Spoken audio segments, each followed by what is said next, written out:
donné, je choisis de suivre celui qui me fait vivre. Je ne reste pas seul dans la nuit, je prends sa main et marche, jamais ne la relâche. Il m'aime, il m'a tant donné, je choisis de suivre celui qui me fait vivre. Je ne reste pas seul dans la nuit, je prends sa main et marche, jamais ne la relâche.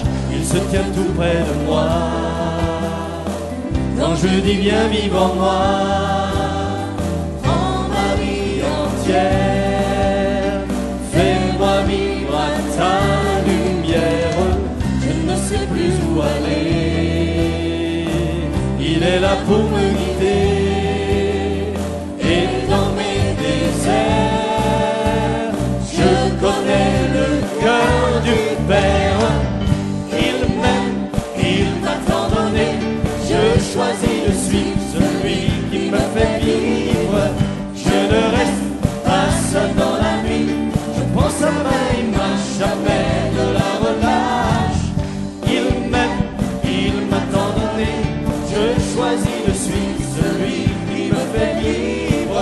Je ne reste pas seul dans la nuit, je prends sa main et marche, jamais ne la relâche. Il me dit viens, suis-moi, je ne te quitterai pas, ni tes peurs, tes doutes ne détourneront ta route. Je connais le fond de toi,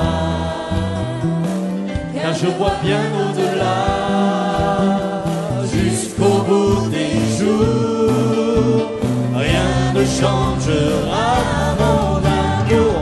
Il m'aime, il m'a tant donné, je choisis de suivre celui qui me fait vivre. Je ne reste pas seul dans la nuit, je prends sa main et marche, jamais ne la relâche. Il m'aime, il m'a tant donné, je choisis de suivre celui qui me fait vivre. Je ne reste pas seul dans la nuit, je prends sa main et marche, jamais ne la relâche.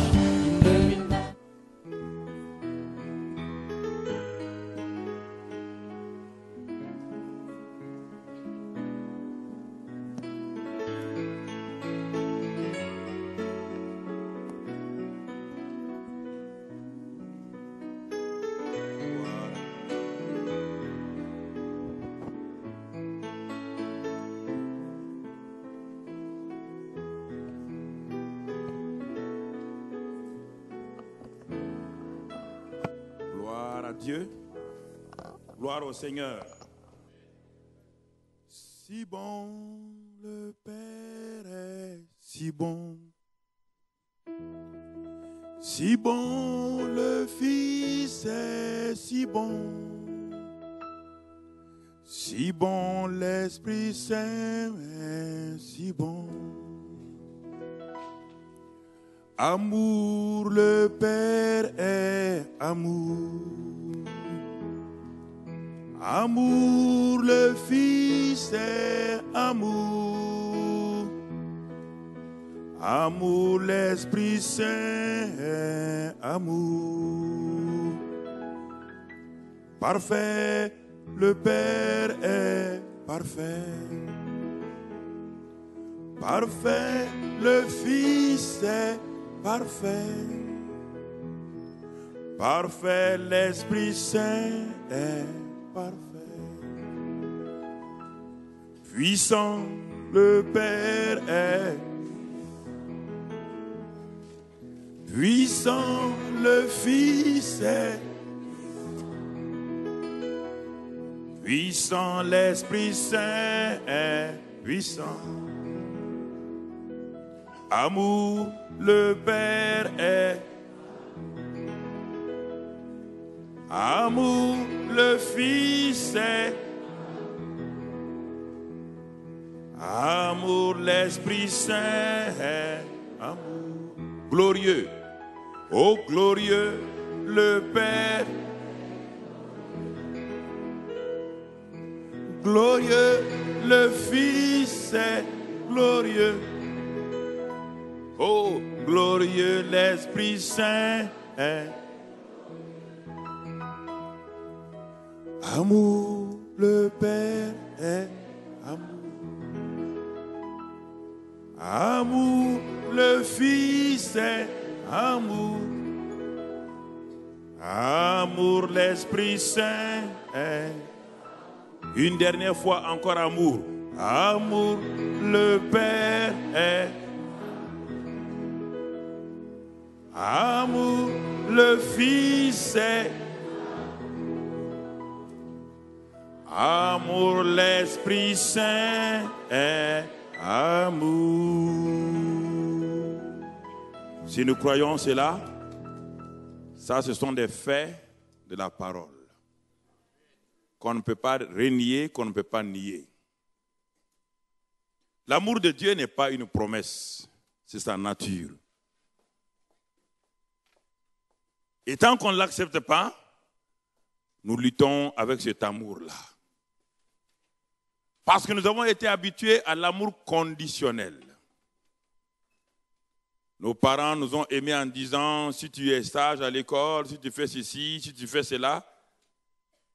Et quand nous sommes arrivés à l'école, le maître a dit ou le professeur a dit, si tu es bon élève ou bon étudiant, tu auras ça. Et quand nous venons à Dieu, nous croyons que Dieu aussi nous pose les si. Dieu a déjà prouvé son amour avant que tu ne naisses. Pas avant que tu ne sois chrétien. Dieu a prouvé, il y a 2000 ans, il a déjà prouvé son amour. En ce que, lorsque nous n'étions même pas encore nés, Dieu avait déjà livré son Fils. Et quand nous voyons cet amour-là, il n'y a pas de doute en nous.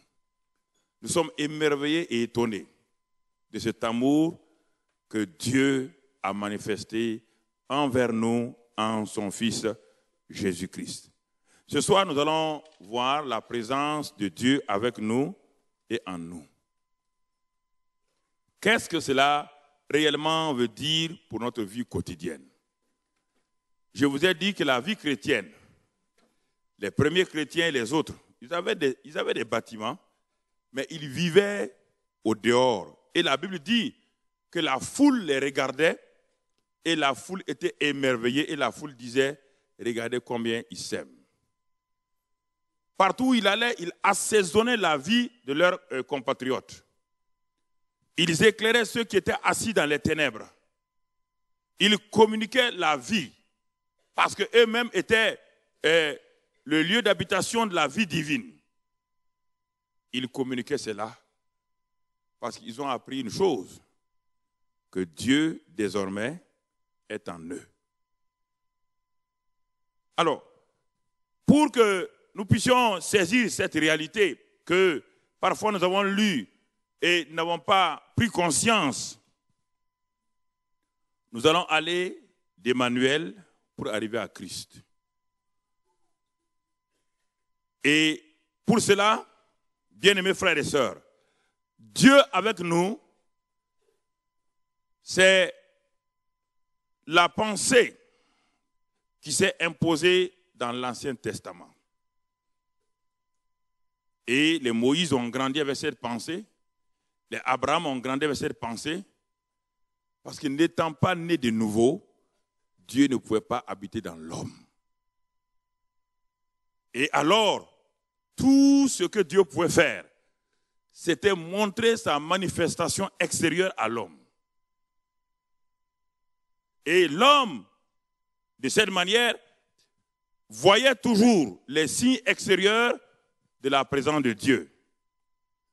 Et si nous regardons, toutes ces choses que nous avons admirées quand on regarde attentivement dans la parole de Dieu, cette présence de Dieu avec nous est une présence purement extérieure, une présence frappante, une présence parfois extraordinaire. Et cette présence fait appel à nos sens. Ça fait appel à notre âme. Aujourd'hui, Dieu se manifeste, nous disons, nous avons senti la présence de Dieu. Nous avons un langage toujours sensuel. Nous avons senti. Ce n'est pas un langage spirituel, c'est un langage sensuel. Nous avons senti. Et demain, Dieu est là, on ne le sent plus, on dit, nous n'avons pas senti. Que nous sentions ou pas, Dieu est là. Et nous avons été habitués à ce langage. Frère, à tel point que lorsque nos sens n'arrivent plus à toucher, connecter la présence de Dieu, nous croyons qu'il n'est plus là. Et nous allons le voir ce soir, pas à pas, avec cet homme qui a le plus dans l'Ancien Testament vu et la manifestation de la présence de Dieu qu'on appelle Moïse Moussa.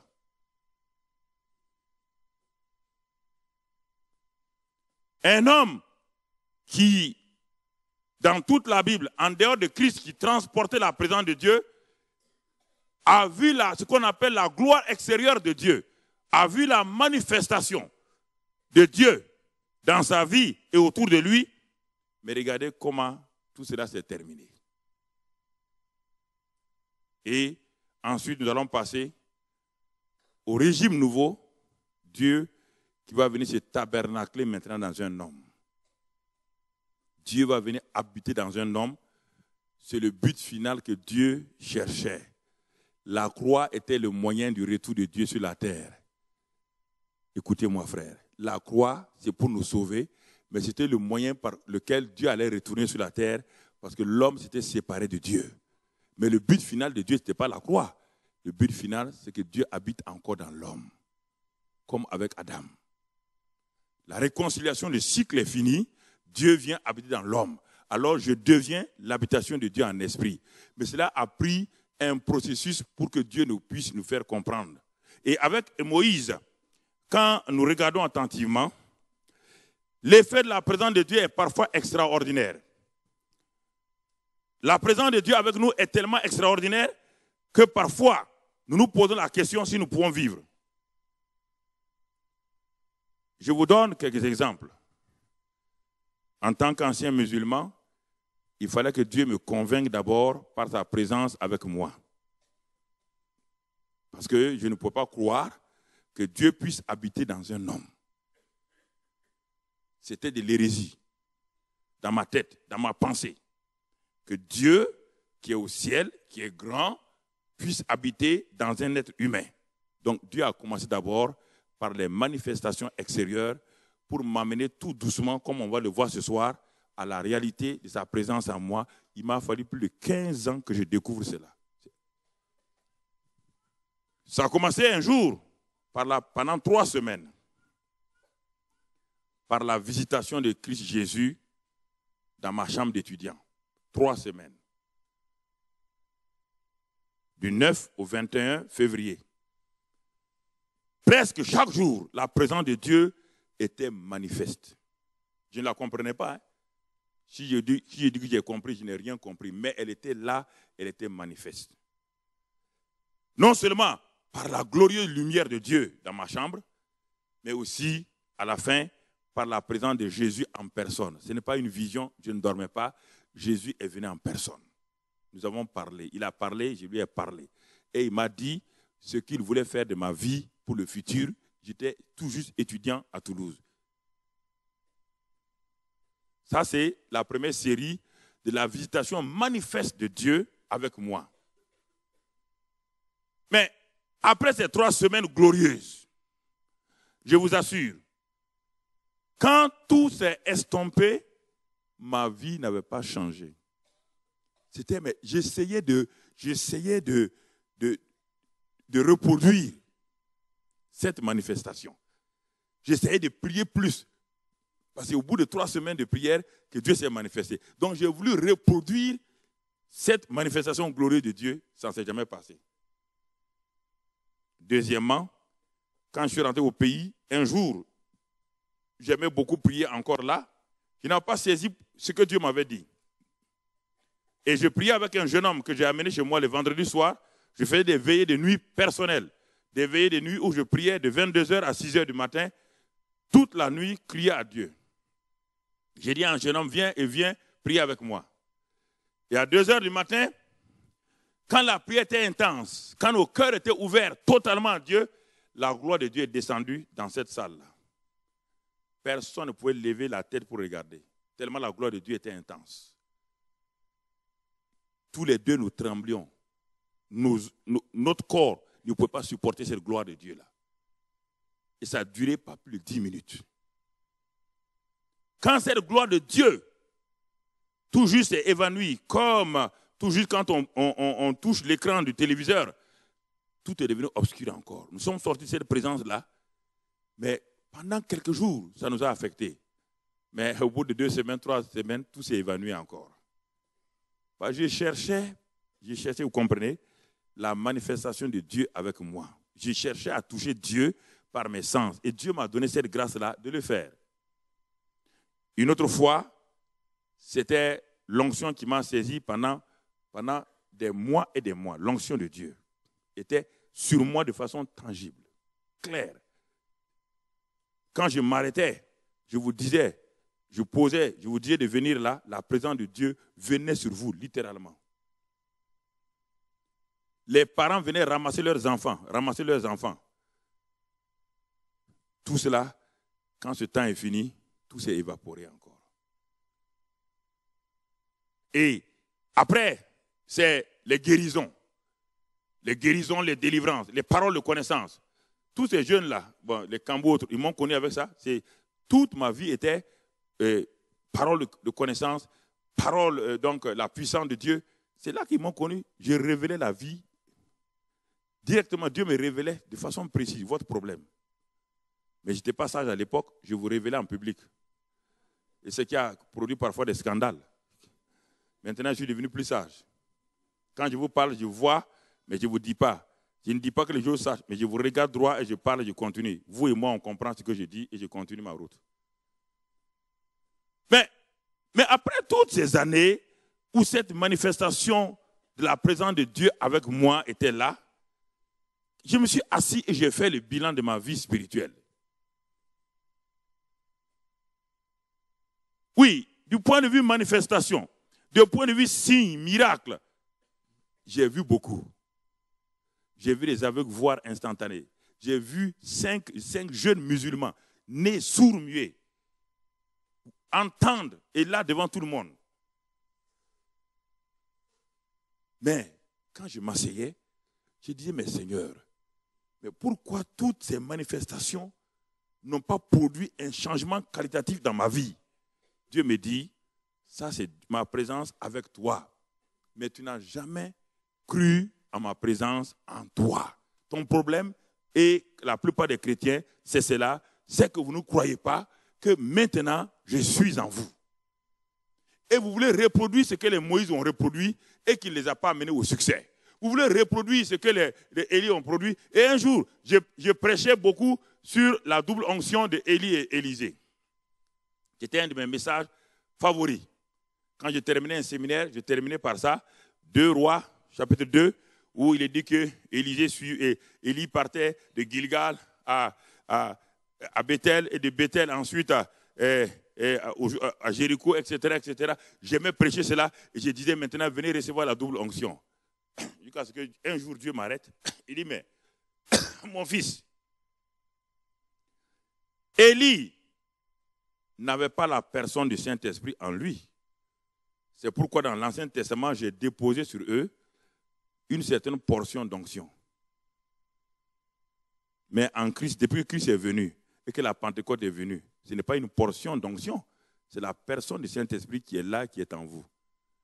Alors, comment peux-tu communiquer aux gens une portion alors que la personne en plénitude est là? Il dit, vous les prédicateurs, vous cherchez la gloire de la chair. Vous voulez que les gens vous admirent.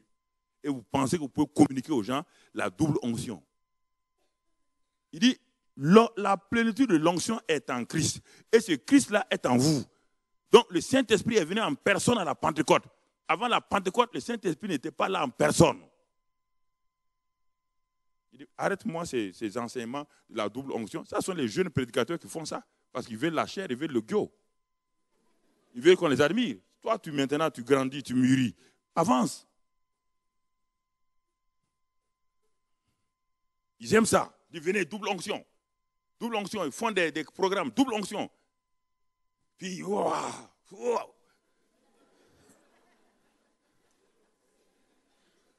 Ils aiment ça. C'est normal parce qu'ils sont encore jeunes, ils sont jeunes dans la foi, ils n'ont pas la révélation de la parole.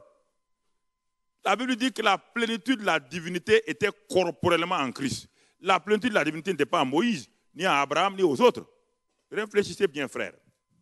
Dieu était avec eux. Dieu n'a jamais été en eux. Jamais. Il n'a jamais connu cela. C'est pourquoi j'ouvre la Bible tout le temps. Ne dites pas que tel auteur a dit ça. Ce n'est pas les auteurs qui m'intéressent. C'est le grand auteur qui m'intéresse. Ce ne sont pas les livres qui m'intéressent, frères et sœurs. Vous dites, ah, tel grand Béni a dit ça, ça ne m'intéresse pas. Je suis allé, je les connais tous individuellement. Et la plupart de ces grands hommes, je me suis assis avec eux, j'ai vu leurs problèmes. L'onction qui se manifeste quand on est assis. Il y a la drogue dans les enfants. Il y a la maladie dans la femme. Toutes ces choses-là. Ce qu'on voit extérieurement et ce qu'on voit en privé, c'est totalement différent. Ça m'a choqué quand j'ai découvert ces choses-là, frère. Alors je suis retourné à Dieu rapidement. Cherchant, mais comment les hommes de Dieu, Dieu me dit c'est la même chose. Les Moïse ont eu des problèmes, les Abraham ont eu des problèmes. Pourquoi? C'est à cause de ça. Les Samson ont eu ces problèmes-là. Il dit, reviens à moi, retourne et laisse-moi t'enseigner ma parole. Laisse-moi te révéler ce qui peut te donner l'assurance, la certitude, ce qui peut équilibrer ta vie, sans que tu ne sois tout le temps dépendant des manifestations, que tu aies des manifestations ou pas, alors ta vie ne dépendra plus des signes extérieurs, mais ta vie dépendra de la réalité de ma présence en toi. Regardons d'abord, comme je l'ai dit avec Moïse, Exode 13. Dieu va nous apprendre quelque chose avec le peuple de Dieu qui quitte l'Égypte. Exode 13, verset 17. Lorsque Pharaon laissa aller le peuple, Dieu ne le conduisit point par le chemin du pays des Philistins, quoique le plus proche. Car Dieu dit, le peuple pourrait se repentir en voyant la guerre et retourner en Égypte. Ça, le début de leur voyage est là. Ils vont commencer la marche avec Dieu pour aller vers Canaan. C'est la même chose pour nous. Notre nouvelle naissance, nous commençons la marche avec Dieu pour aller jusqu'à notre fin. Et regardons leur marche et prenons leur marche comme un modèle et regardons les failles, les faiblesses de leur marche. Corrigeons ces choses-là pour ne pas reproduire la même chose. La Bible dit que Dieu a fait écrire leur expérience pour nous apprendre. Si l'expérience de Moïse ne nous a pas appris, alors quelque chose ne va pas. Si l'expérience de l'échec du peuple de Dieu ne nous a pas appris, donc on n'a rien appris dans la Bible. C'est la Bible qui nous apprend. C'est Dieu qui est là. C'est Dieu qui a fait écrire ces choses-là. Ce n'est pas un homme qui a fait une expérience. C'est Dieu même qui nous a enseigné. Ils doivent commencer leur marche. Dieu leur dit qu'ils vont prendre le chemin. Un chemin que lui-même désigne. Notre vie commence par Dieu qui dirige notre vie. Ce n'est pas nous qui choisissons le chemin de la vie chrétienne. C'est Dieu qui choisit ce chemin-là. Et nous ne pouvons pas choisir où nous voulons passer. Non, frère, ni sœur, vous ne pouvez pas choisir où vous voulez aller. Dès le moment où Dieu vous a sauvé, il vit en vous, le Saint-Esprit est venu pour vous conduire. Alors, et au verset 21, ce que je vais attirer votre attention, le verset 21 nous dit ceci, l'Éternel allait devant eux. Vous entendez? Suivez bien ces expressions-là. Ces expressions sont très importantes pour que nous comprenions. Qu'est-ce qu'il est dit ici? L'Éternel allait devant eux. Comment? Quand? Le jour, dans une colonne de nuée, pour les guider dans leur chemin, et la nuit, dans une colonne de feu, pour les éclairer, afin qu'ils marchassent jour et nuit. Dieu savait qu'il fallait amener les sens de l'homme, l'âme de l'homme, à le suivre, parce que Dieu n'est pas en lui. Alors qu'est-ce que Dieu a fait? Dieu a mis des signes tangibles, la colonne de feu, la colonne de nuée, pour que l'homme puisse voir, l'homme puisse toucher, l'homme puisse sentir. Mais vous allez voir que malgré tout cela, ça ne va pas les aider. Dieu allait devant eux. Nous avons dit, Dieu va devant moi. Mais voici des gens pour qui Dieu était devant eux. Et on va voir qu'est-ce que ça a produit dans leur vie? Et Dieu était devant eux par la colonne de nuée. La colonne de nuée, la gloire de Dieu était là, et Dieu était dans cette colonne-là. Ce grand nuage-là, qui les couvrait, qui les protégeait, Dieu était là-dedans. La voix de Dieu retentissait là-bas. Et la nuit, cette colonne de nuée se transformait en colonne de feu pour les éclairer. Pour qu'ils fassent quoi? Qu'ils marchent jour et nuit. La marche chrétienne n'est pas la marche hebdomadaire du culte. Non, frère. La marche chrétienne n'est pas une marche pour venir les mardis ou les vendredis ou les dimanches. C'est pour marcher jour et où? Au dehors, à l'église, partout. C'est ça la marche chrétienne. Dieu nous montre ici comment nous devons marcher avec lui. Si la présence de Dieu est là, qu'elle soit avec nous ou en nous, c'est pour nous faire marcher avec lui jour et nuit. Pas de temps en temps. On n'a pas une vie dichotomique. Une vie professionnelle sans Dieu et une vie spirituelle avec Dieu. Ça n'existe pas. Si vous êtes au travail, vous êtes toujours un chrétien, un enfant de Dieu. Si vous êtes au lycée en train de composer, le chrétien qui a Dieu en lui ne copie pas. Il ne fait pas copier Dieu.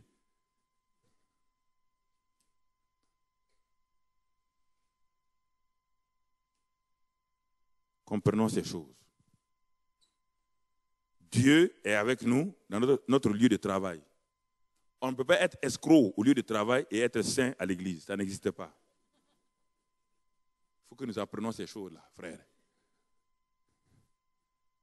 Si Dieu est avec nous, il est avec nous au travail, il est avec nous en voyage, il est avec nous à l'hôtel. Même quand notre femme n'est pas là, il est à nous à l'hôtel.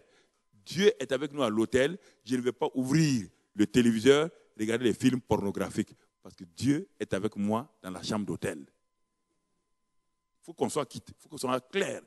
Dieu, notre Dieu n'est pas un Dieu de l'église. Car c'est toi l'église. Ça, ce n'est pas l'église, ça c'est le bâtiment où l'église se réunit. Quand vous quittez, Dieu quitte. Dieu ne reste pas ici. Dieu n'a pas son lit ici.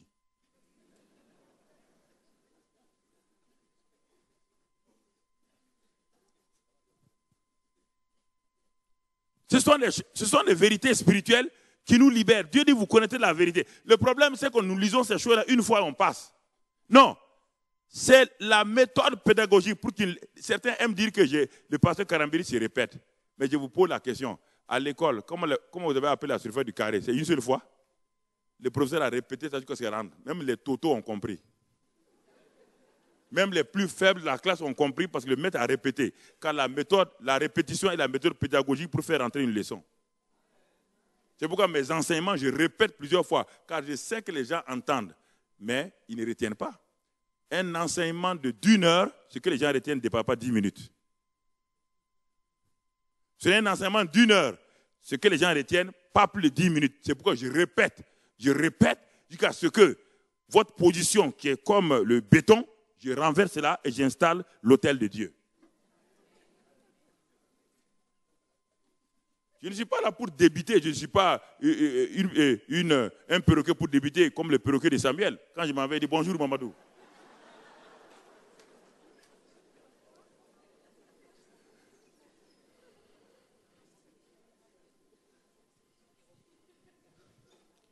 Donc la Bible dit ici, l'Éternel allait devant eux.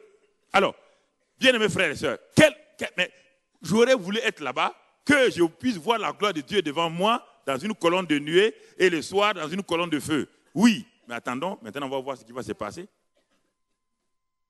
Et regardons, nous sautons pour aller. Alors ils sont sortis, et on est venu annoncer à Pharaon. Nous lisons au chapitre 14 maintenant, verset 5. 14, 5. On annonça au roi d'Égypte que le peuple avait pris la fuite. Alors le cœur de Pharaon et celui de ses serviteurs furent changés à l'égard du peuple. Ils dirent, qu'avons-nous fait en laissant aller Israël dont nous n'aurons plus les services? Et Pharaon attela son char et il prit son peuple avec lui. Il prit 600 chars d'élite et tous les chars de l'Égypte. Il y avait sur tous des combattants. L'Éternel endurcit le cœur de Pharaon, roi d'Égypte. Et Pharaon poursuivit les enfants d'Israël. Les enfants d'Israël étaient sortis la main levée. Verset 8. 9 maintenant. Les Égyptiens les poursuivirent et tous les chevaux, les chars de Pharaon, les cavaliers et son armée les atteignirent campés près de la mer vers Pita-Ariof vis-à-vis de Baal-Séphon. Et qu'est-ce qui va se passer? Nous avons un peuple qui est conduit par Dieu lui-même. Dieu allait devant eux par une colonne de nuée et se transformait en colonne de feu la nuit. Et voici que brusquement, les adversaires les poursuivent. Leurs yeux sont fixés, Dieu est devant eux.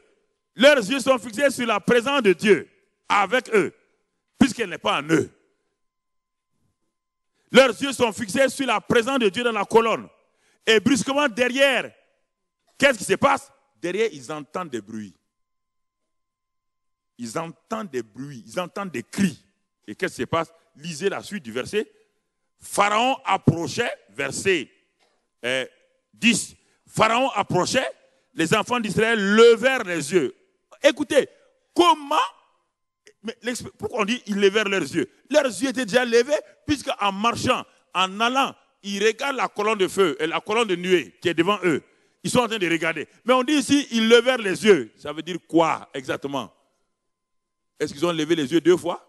Non. Ils levèrent les yeux. De quelle manière? Lisez la suite du verset. La suite du verset dit, et voici, les Égyptiens étaient en marche, où? Derrière eux. Maintenant, nous allons voir la réaction des gens. Dieu est devant eux. L'ennemi est. Alors, de qui ils seront le plus conscients?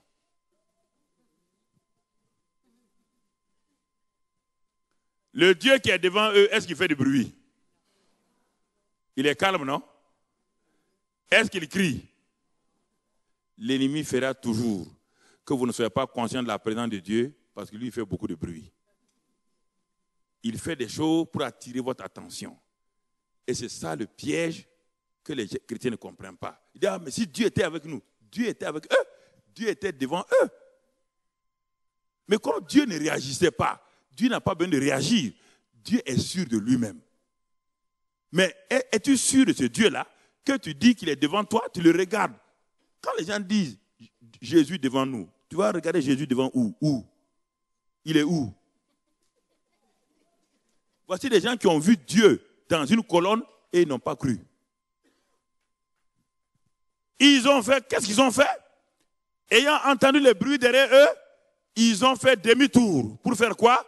Pour regarder derrière eux. Quand vous tournez pour regarder derrière eux, vous pouvez regarder devant vous encore? Vous perdez la présence de qui? De Dieu. Les sens sont comme cela. Satan veut vous amener à ce que vos sens soient détournés de la présence de Dieu. Parce que la présence de Dieu est tellement simple. Elle ne fait pas de bruit.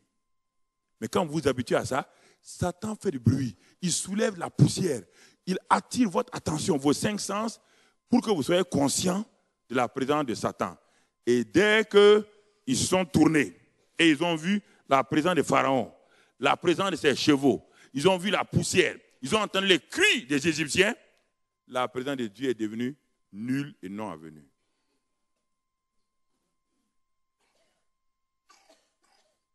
Lisez avec moi, frère. Et les enfants d'Israël eurent une grande frayeur. Ils eurent une grande frayeur quand et où? Dans la présence de qui? De Dieu. Dieu était là, Dieu n'a pas changé. Dieu était là, la colonne était là. Et malgré la présence de la colonne, la présence de Pharaon était plus réelle que la présence de Dieu. Selon eux. Parce que Dieu ne parle pas. Dieu ne dit pas, mes fils, maintenant, courage, ça va aller. Non. Quand Dieu dit qu'il est avec vous, il est avec vous. C'est à vous de croire. Mais l'ennemi, lui, il va attirer vos 5 sens. Il va faire de telle manière que votre âme soit dans l'angoisse et que vous commencez à crier. Et en ce moment-là, la présence de Dieu étant là, vous n'allez pas être conscient. Et qu'est-ce qu'ils ont fait? Ils ont commencé à crier et ils vont dire des paroles négatives. Quelles paroles qu'ils vont dire? Ils criaient à l'Éternel, ils dirent à Moïse, vous voyez bien, n'y avait-il pas de sépulcre en Égypte sans qu'il fût besoin de nous mener mourir au désert? les accusations ont commencé.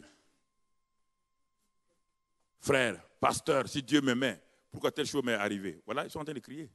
Dieu est là, dans la présence de Dieu, il menace Moïse, le pasteur Moïse. Dieu est étonné, Dieu est dans la colonne n'est pas loin, elle n'est pas au ciel, elle est tout juste là, au-dessus d'eux. Et Dieu entend ce peuple-là, qui a vu les miracles en Égypte, qui a vu comment Dieu a fait des miracles pour les libérer de la main de Pharaon, mais qui marchaient selon leurs 5 sens. C'est pourquoi se baser sur ces 5 sens et son âme ne vous n'amènera pas nulle part.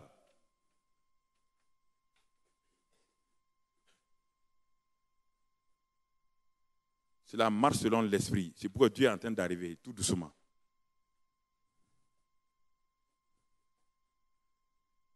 Aucun d'entre eux ne s'est rappelé en disant, nous avons vu des miracles en Égypte. Moïse, ne t'inquiète pas. Même si Pharaon est derrière nous, ce n'est pas un problème. Dieu est là. Ils auraient pu lever les bras et dire, Seigneur, nous te louons, nous te bénissons. C'est facile de louer Dieu quand tout va bien, quand nous sommes dans l'église. Mais c'est difficile quand les difficultés sont là. Personne n'a levé la main pour dire, Moïse, n'aie pas peur.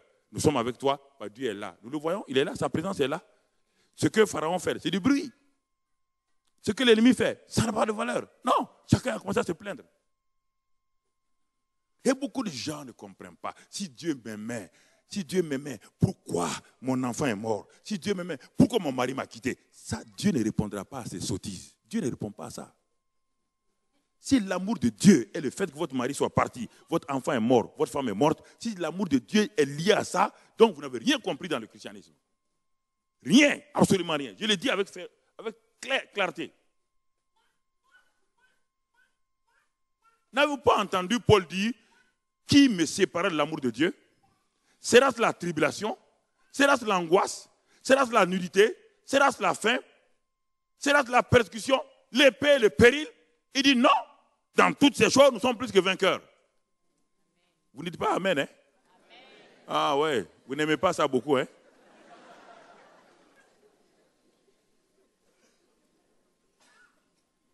Que vous le vouliez, ça se passe. Jésus vous a dit clairement, vous aurez des tribulations. Mais prenez courage et vaincu. Donc, il faut accepter cette pensée, vous aurez des tribulations.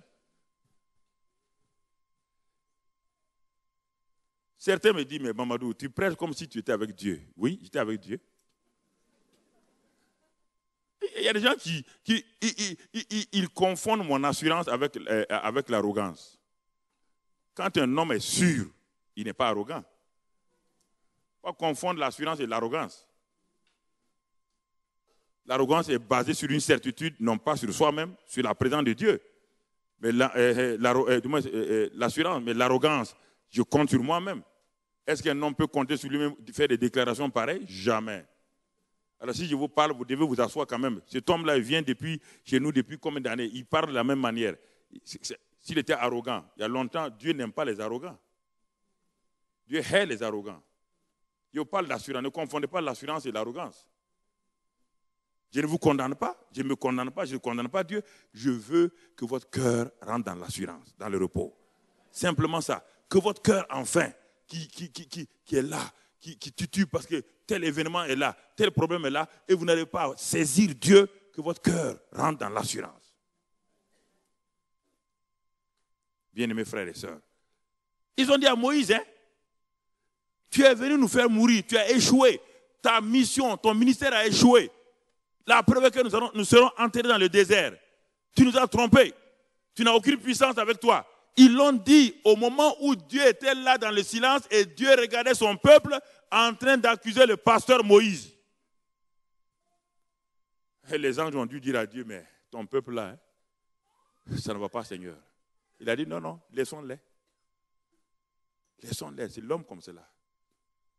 Quand l'homme vit selon son âme et selon ses 5 sens, il a des problèmes comme ça. Sa bouche ne fait que répéter ce que ses sens lui disent de faire. Alors, n'est-ce pas là ce que nous te disions en Égypte? Laisse-nous servir les Égyptiens, car nous aimons mieux. Combien de gens disent, mais quand je n'étais pas chrétien, j'étais plus heureux que maintenant. C'est la même chose. Ils disent à Moïse, nous étions heureux en Égypte. En Égypte, on avait des pots, on avait des concombres. Mais comment des chrétiens vont s'abaisser pour être des mangeurs de concombres. Il n'y a pas plus que ça. C'est ça qui faisait votre joie en Égypte, des concombres.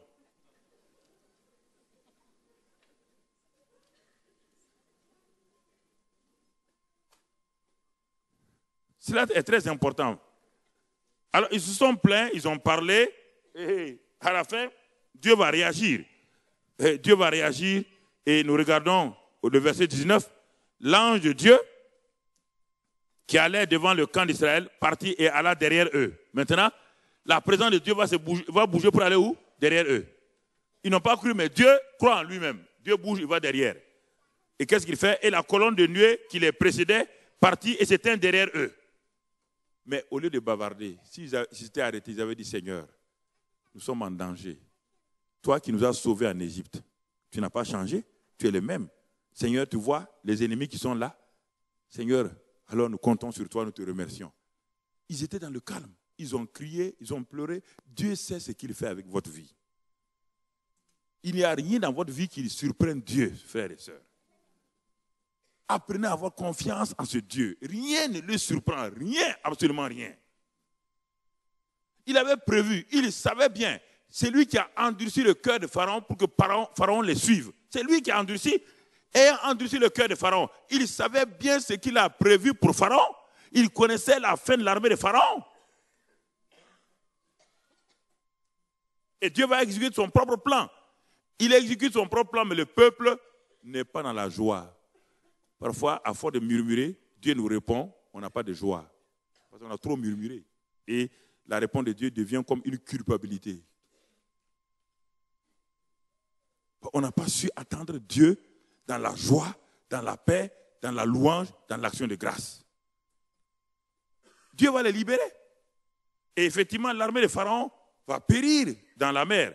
Et quand l'armée de Pharaon périt, regardez, comme nous encore aujourd'hui, ils ont tout de suite composé un chant, un cantique.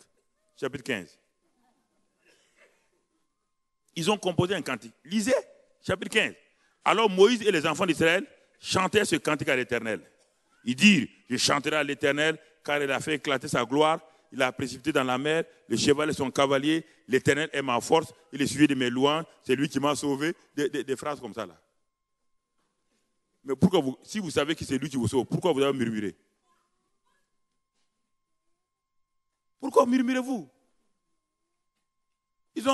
Écoutez, ils vivent par les 5 sens. Quand il y a une délivrance, il y a la louange.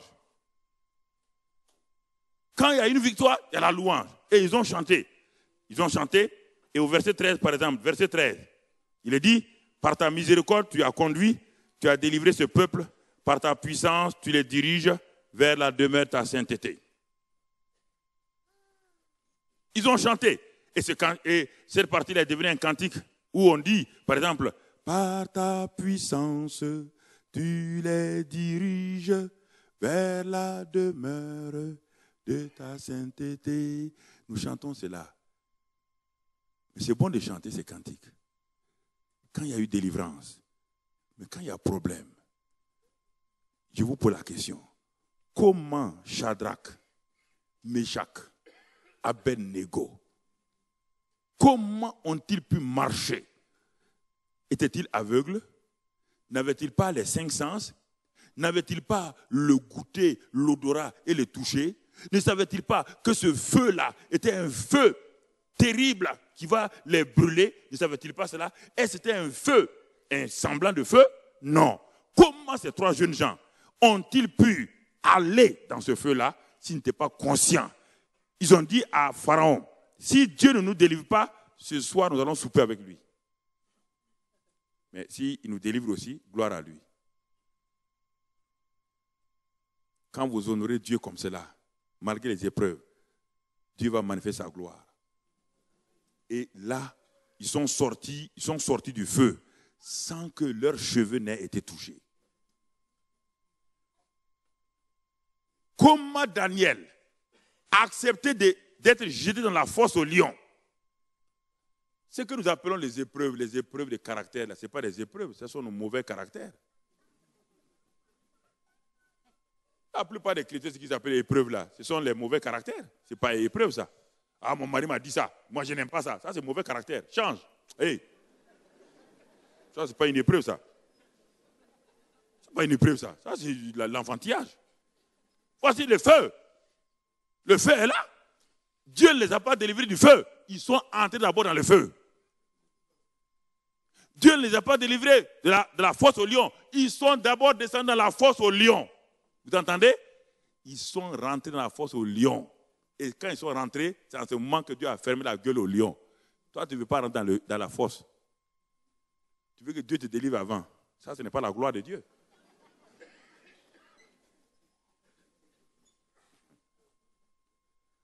Si vous lisez les encyclopédies, vous verrez quand Néron brûlait Rome et que ces chrétiennes enceintes, ces chrétiennes avec leurs enfants, vous n'avez pas lu ces choses-là.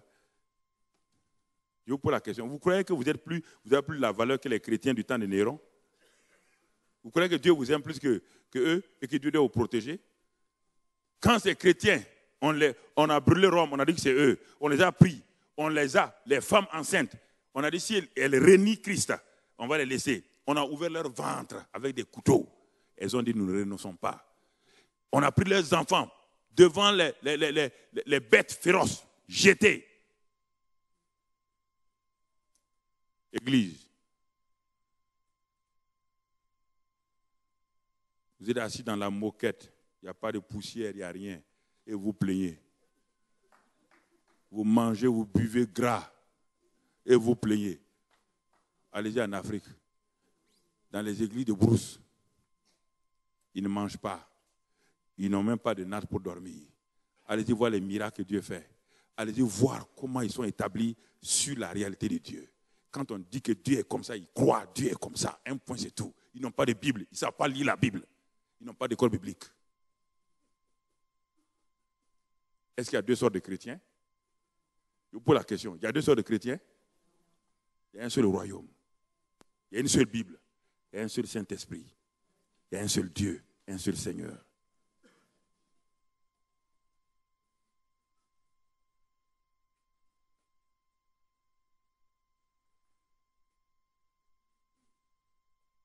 C'est facile.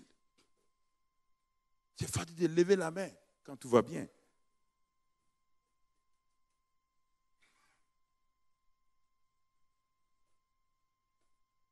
Quand je suis arrivé au village et que ma mère était la seule à savoir que j'étais devenu chrétien, quand je suis arrivé, que le pasteur de la ville, devant 10 000 personnes, me dit de me lever pour témoigner, alors que toute la ville me connaissait comme le fils du walidou de la ville, c'est-à-dire du saint musulman de la ville, de l'homme que tout le monde honore.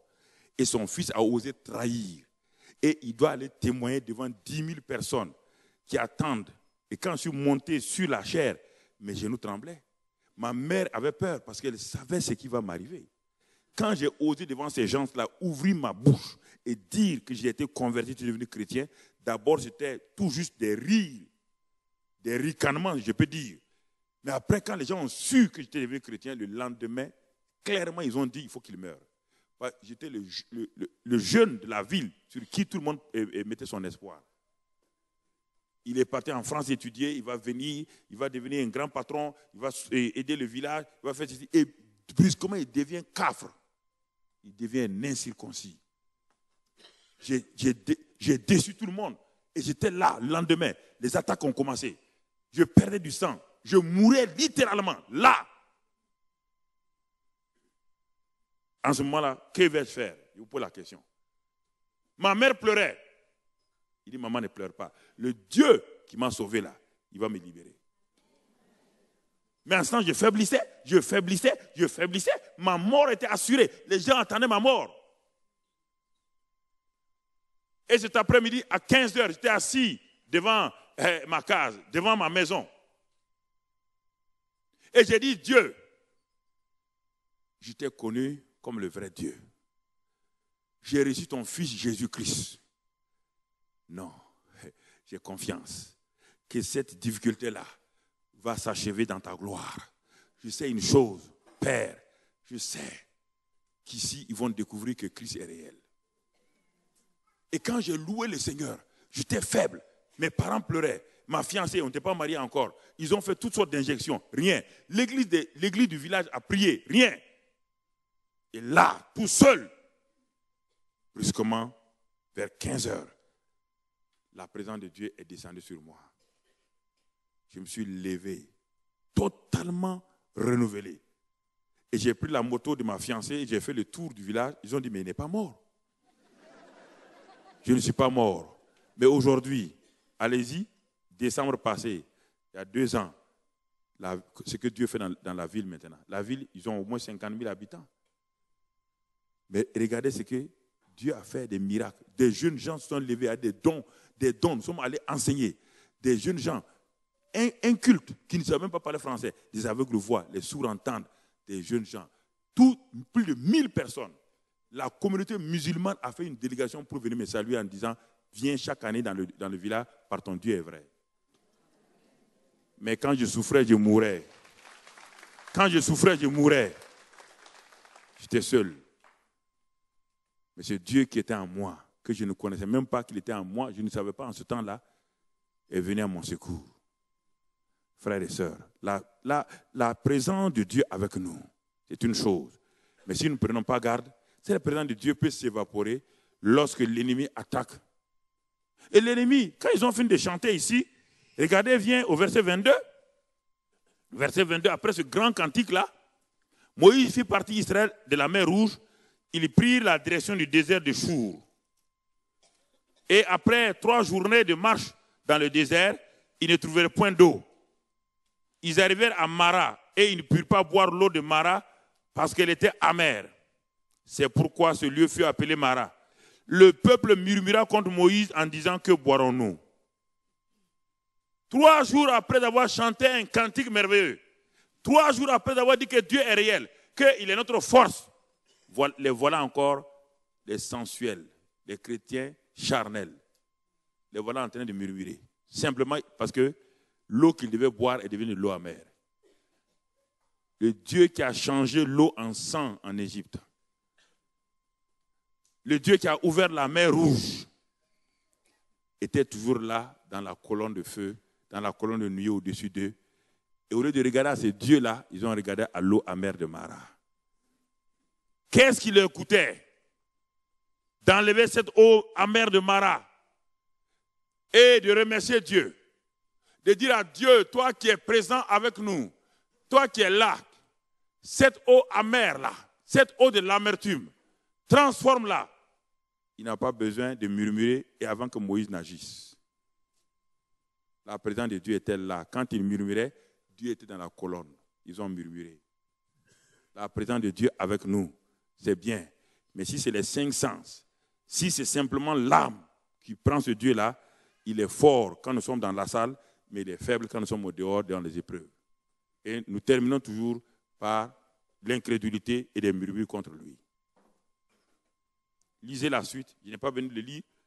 Non seulement ils ont fini. Après ce que Dieu a transformé, cette eau, Dieu s'est révélé à eux. Dieu a commencé à se révéler à eux comme le premier nom qu'il leur donne, c'est le nom Jéhovah Rapha. Il dit, mes enfants, pourquoi vous plaignez? Pourquoi vous murmurez? Je suis capable de guérir vos âmes amères. Je suis capable de changer votre amertume en douceur. Comme j'ai changé cette eau de Mara en eau douce, votre amertume, je suis capable. Je suis le Dieu qui guérit. Je suis le Dieu. Apprenez à me connaître dans mon caractère. Ils quittent Mara, ils arrivent tout juste, même pas. Toute l'assemblée des enfants d'Israël arrivait partie d'Élim. Ils arrivèrent au désert de Sin. Et là, ils se sont assis, ils ont pleuré encore, ils veulent la manne, ils veulent les... Dieu dit, mais je ne comprends pas. Et quand il disait tout ça, la colonne, la présence de Dieu était toujours là. La présence de Dieu était là.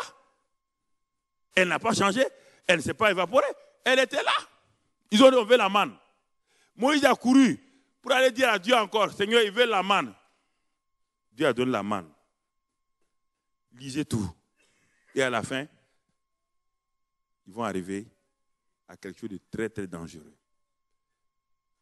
C'est là que vous allez voir la présence de Dieu avec nous.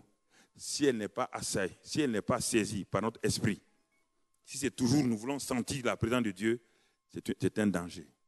Un jour, Moïse leur dit, Dieu m'a appelé sur la montagne. Ça, c'est dans Exode 32. Moïse leur dit, Dieu m'a appelé sur la montagne. Ils ont dit, Moïse, vas-y, allez, nous t'encourageons, vas-y. Va écouter ce que Dieu te dit et va nous dire. Moïse est monté sur la montagne, mais Moïse n'est pas resté 20 jours. Il est resté 30, 40 jours. Et le peuple a dit, regardez ce qu'ils ont dit. Ils ont dit, c'est trop, vous savez. Il dit, l'homme Moïse, là, il a fui. Parce qu'il est incapable de nous amener, il a fui. Comment un homme peut rester sur une montagne 40 jours? Pourtant, il voit la gloire de Dieu sur la montagne. Il voit ça. Il voit la gloire de Dieu. La gloire de Dieu a entouré la montagne. Et le feu de la présence de Dieu était là. Mais qu'est-ce qu'ils ont dit? Regardez avec étonnement. Qui? Écoutez, frère. Écoutez ce qui nous arrive. Quand nous voulons seulement suivre Dieu, parce qu'il manifeste sa gloire, parce qu'il fait des choses extraordinaires. Regardez, le peuple, voyant que Moïse tardait à descendre la montagne, s'assembla autour d'Aaron et lui dit, allons, fais-nous un Dieu qui marche devant nous. Mais qui était là? Qui est là actuellement? Ce n'est pas Dieu? Il dit non, nous voulons maintenant un Dieu qui nous ressemble. Nous voulons un Dieu à notre image.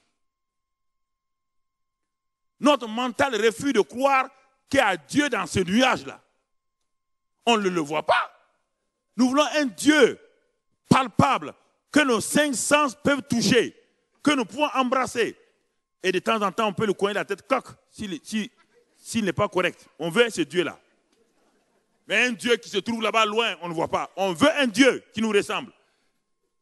Mais malheureusement, au lieu de faire une statue d'homme, Aaron a fait une statue de veau. Ça veut dire simplement que ce sont des gens qui vont aller à la boucherie. Si votre Dieu est un veau, vous serez égorgé comme ce veau-là. Le grand Dieu se présente, nous fait honneur et on refuse. Et on veut des choses qui ressemblent, qu'on peut sentir. La vie chrétienne, ce n'est pas ça, frères et sœurs. La vie chrétienne n'est pas, je sens ça, j'ai senti Dieu aujourd'hui, je veux ceci ou cela. Ma sœur, c'est ça qui fait votre problème.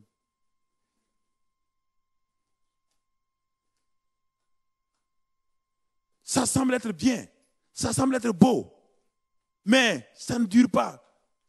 Ça s'évapore comme la rosée le matin, au lever du soleil. Le soleil devient une épreuve et la rosée ne peut pas durer, ne peut pas résister face au soleil. Le soleil balaye la rosée. Voici comment Moïse a terminé avec son peuple. Dieu était là, tout le temps avec eux. Alors Dieu va continuer. Dieu ne s'arrête pas quand nous échouons. Dieu a continué. Il a suscité Josué. Il a dit Josué, comme Dieu, comme les gens n'étaient pas conscients que je suis dans la colonne de feu, maintenant Moïse a fait une arche. Je vais venir habiter dans une arche. Au moins, ils vont voir la caisse là. Au lieu de faire un veau, maintenant, il dit à Moïse, fais une caisse. Et dans cette caisse, je vais habiter. Au moins, ils veulent toucher, non? Ils vont me voir. Ils ont fait la caisse, malgré ça, ils ne croient pas. Dieu a continué à évoluer. Et un jour, David fait une tente. Il met Dieu là-bas. Après, Dieu dit à Salomon, fais-moi un temple. Il fait un temple. Dieu a évolué. Et un jour, Dieu était fatigué. Il est sorti de la tente faite de main d'homme. Dieu a déchiré le voile. Il est sorti pour se libérer. Qu'est-ce que Dieu voulait? Dieu voulait nous apprendre quelque chose. Maintenant, Dieu veut habiter dans l'homme.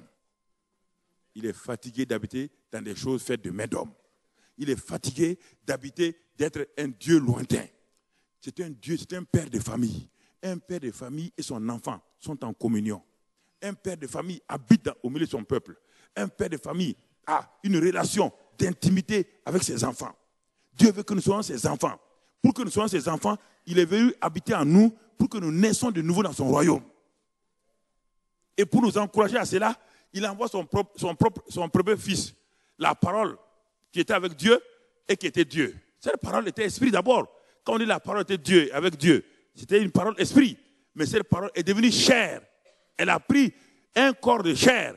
Ça veut dire que la parole n'était pas humaine. La parole n'est pas charnelle d'abord. La parole était avec Dieu. La parole était Dieu. Dieu est esprit. La parole était esprit. Et elle va devenir chair. Jean 1, verset 14. Elle a été incarnée. Elle a pris maintenant cette parole devenue chair. Qu'est-ce que ça veut dire? Que dans cet homme de 1m75, je ne sais pas où, 1m80, habite maintenant Dieu en lui. Vous n'avez plus de chercher Dieu dans les arches. Vous n'avez plus de chercher Dieu dans les temples. Le temple de Dieu est maintenant l'homme lui-même. Et les gens ont refusé.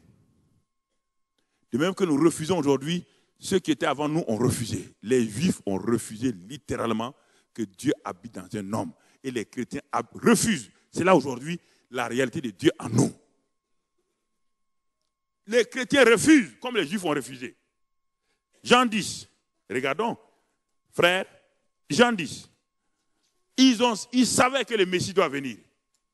Ils savaient que le Messie doit venir. Mais pour eux, le Messie était un champion. Pour eux, le Messie était un vaillant héros qui allait les libérer de l'esclavage de Rome, qui allait les affranchir de l'esclavage de César. Mais quand le Messie est venu, il a osé dire ceci dans Jean 10. Quand il est venu, et voilà ce qu'il dit dans l'évangile de Jean, chapitre 10, au verset 30. Jean 10, verset 30, j'ai noté quelques passages pour ne pas oublier. Jean 10, verset 30. Il dit ceci, « Moi et le Père, nous sommes un. » Alors les Juifs prirent de nouveau des pierres pour le lapider.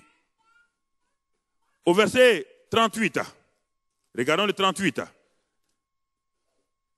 37 d'abord et 38. « Si je ne fais pas les œuvres de mon Père, ne me croyez pas.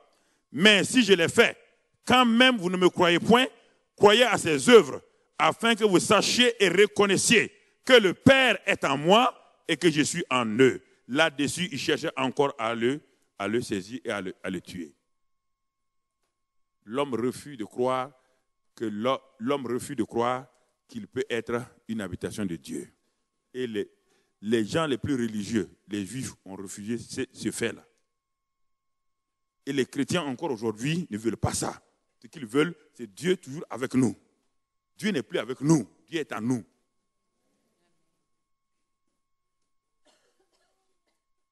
Dieu n'est pas avec nous, il est en nous. Et c'est Jésus-là, ils l'ont combattu à cause de ça. Ils l'aimaient à cause des miracles. Mais à cause du fait qu'ils disent que le Père est en lui, Dieu est en lui. C'est-à-dire qu'il s'élevait à un niveau de divinité. Alors que Adam était le Dieu de ce monde-là. Et quand Adam a trahi Dieu, Satan est devenu le Dieu de ce monde. Quand on dit que Satan est le Dieu de ce monde, personne ne se plaint. Mais qui était le premier Dieu de ce monde-là? C'est Adam. C'est sa trahison qui a fait de Satan le Dieu de ce monde-là.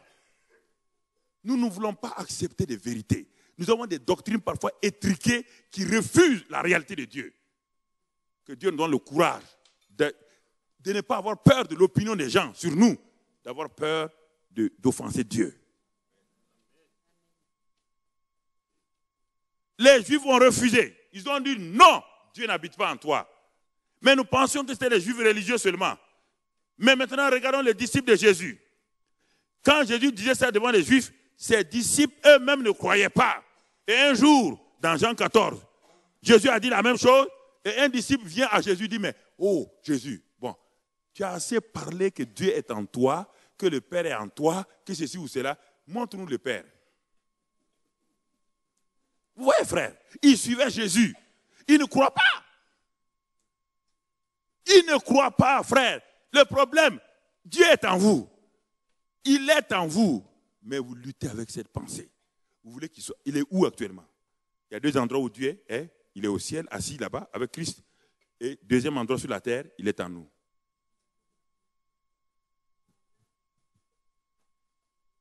Il est en nous.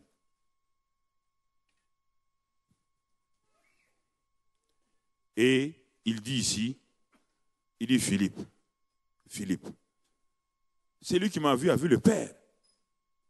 Comment dis-tu, montre-nous le Père? Pourquoi tu dis cela?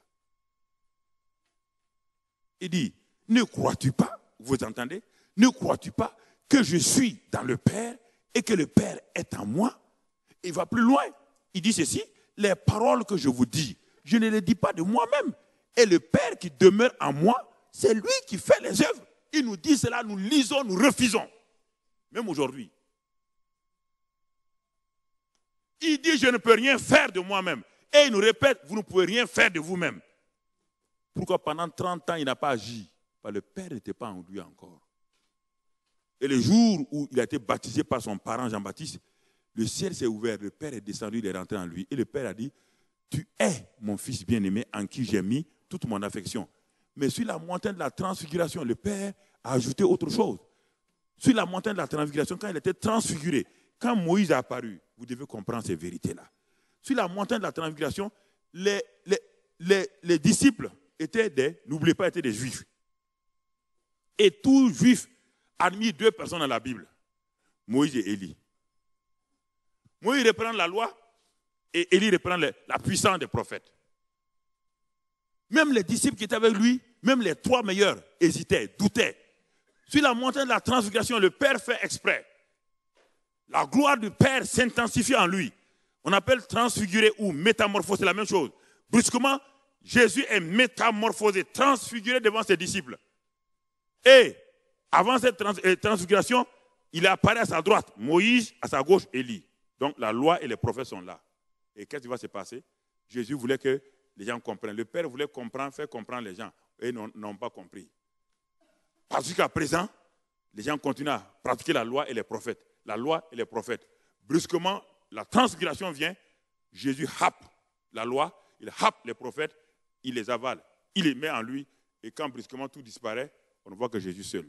Et la voix du Père dit, celui-ci est mon fils bien-aimé, à partir de maintenant, écoutez-le. Et nous, on ne veut pas l'écouter.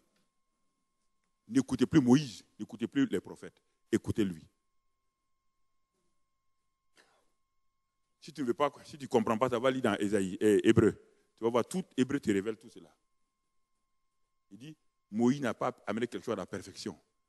Il dit, la loi était impuissante et inutile.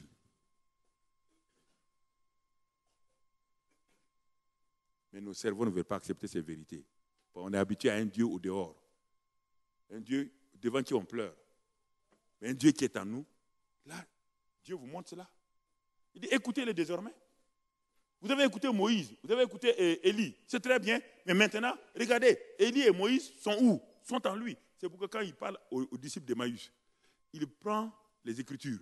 Il dit, mais Moïse a parlé de moi, les prophètes ont parlé de moi, et le cœur des disciples d'Emmaüs brûlait. Quand il arrive à Emmaüs, il prend le pain, il rompt, il disparaît.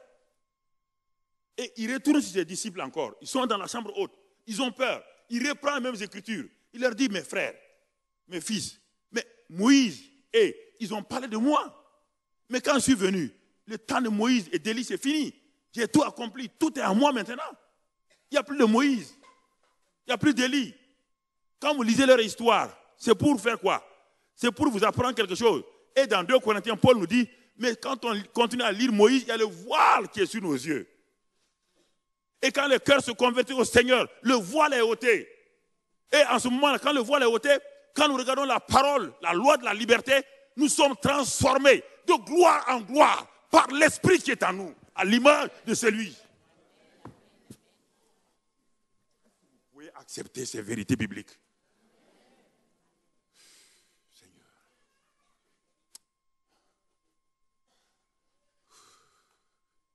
C'est ça qui donne l'assurance. Ça ne vous trouble plus. Vous n'êtes plus troublé par les persécutions. Vous n'êtes plus troublé par les insultes des gens. Vous n'êtes plus troublé par les critiques.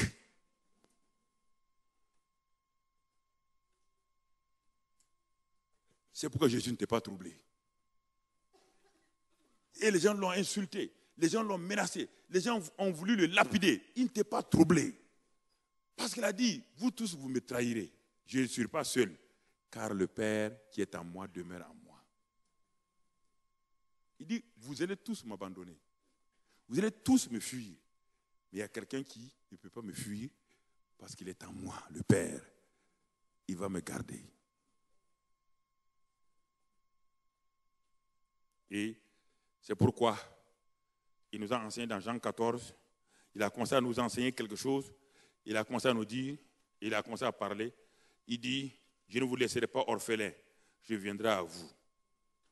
Et il a commencé à dire d'abord, car le Saint-Esprit demeure avec vous, et il dit après, il sera en vous. Vous voyez encore ce que j'ai dit ce soir-là. Il est avec vous, et il sera en vous. Et ce n'est pas fini.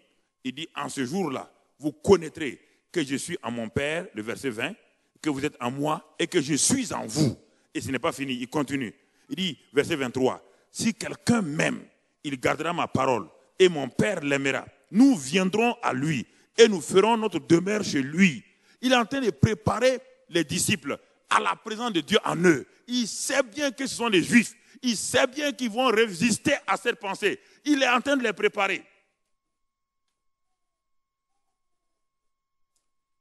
Et pour convaincre les Juifs, il est parti prendre un homme appelé Saul de Tarse, un docteur, mais un homme dur et pur. Il allait le convaincre. Il n'a pas pris Pierre, parce que Pierre a tellement titubé qu'il ne peut pas enseigner ces vérités-là. Pierre a été habitué à la présence charnelle de Jésus.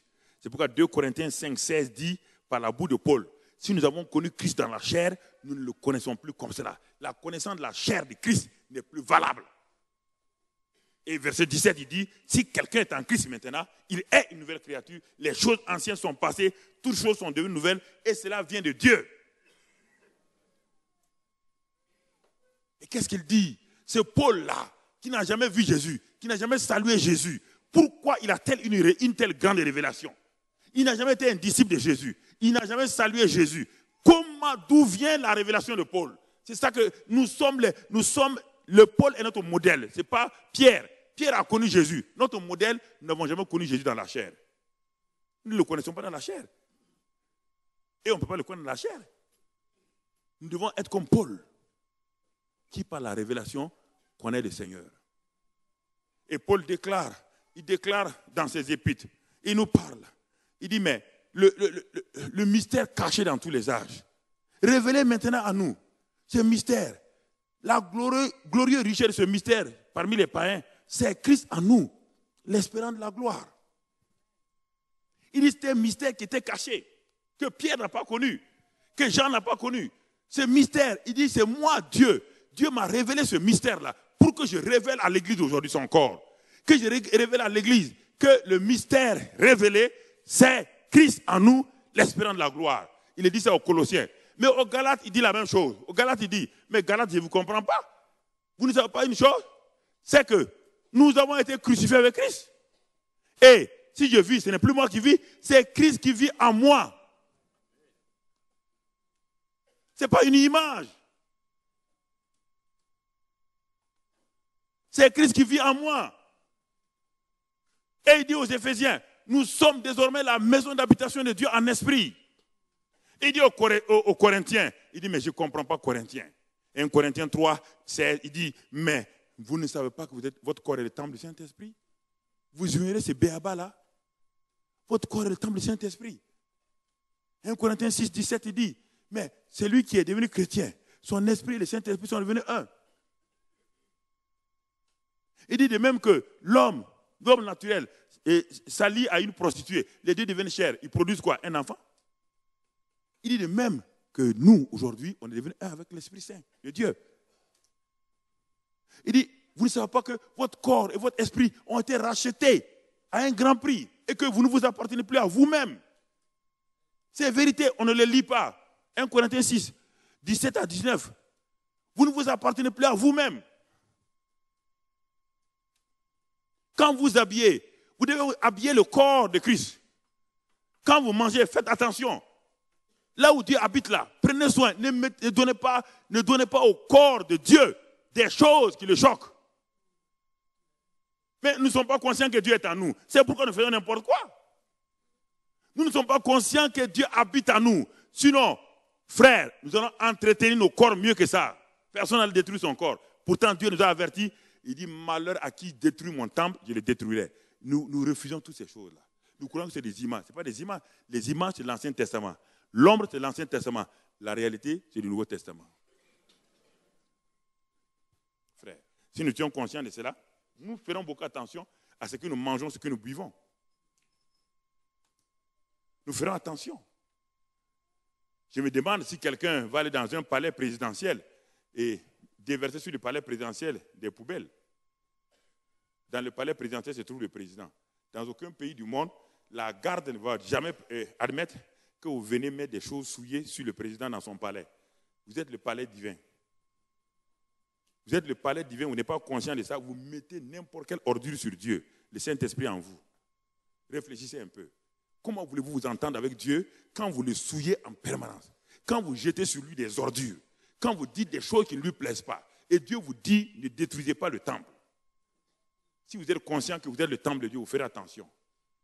Si j'ai 100 € dans ma poche, je ne ferai pas beaucoup attention quand les gens s'approchent de moi. Parce que j'ai 100 €, si on le vole, ça peut. Mais si j'ai 400 millions d'euros dans ma poche, n'importe qui s'approche de moi, je me méfie. Parce que j'ai une richesse en moi. C'est la même chose. Le Dieu qui est en vous est tellement grand que vous devez faire attention. Si vous approchez des choses souillées, vous faites attention aux choses là. Parce que Dieu est en vous.